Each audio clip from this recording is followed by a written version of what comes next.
Download this code from codegive.com, link in the description below. Detecting and filling missing values is a crucial step in data preprocessing when working with Pandas in Python. Missing values can lead to inaccurate analysis and modeling, so it's important to handle them appropriately. This tutorial will guide you through the process of detecting and filling missing values using Pandas. Step 1. Importing the required libraries. First, make sure you have Pandas installed in your Python environment. You can install it using pip if you haven't done so yet. Then, you can import Pandas. Step 2. Creating a sample data frame. Let's create a sample data frame with some missing values for demonstration purposes. Step 3. Detecting missing values. Pandas provides several methods to detect missing values. One isnull, returns a data frame of the same shape as the original, with true for missing values and false otherwise. 2 isna, identical to isnull.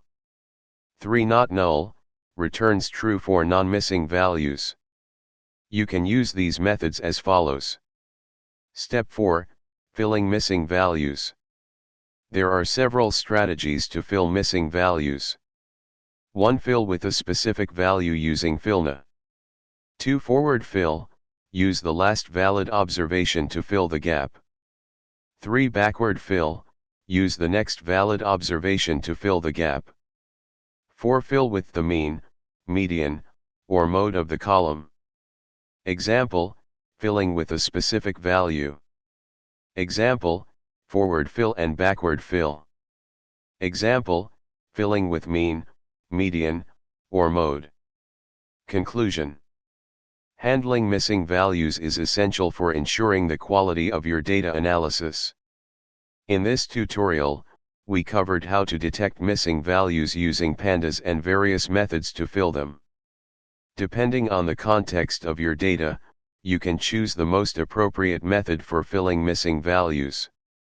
Always remember to analyze your data and the implications of filling missing values before proceeding with any approach.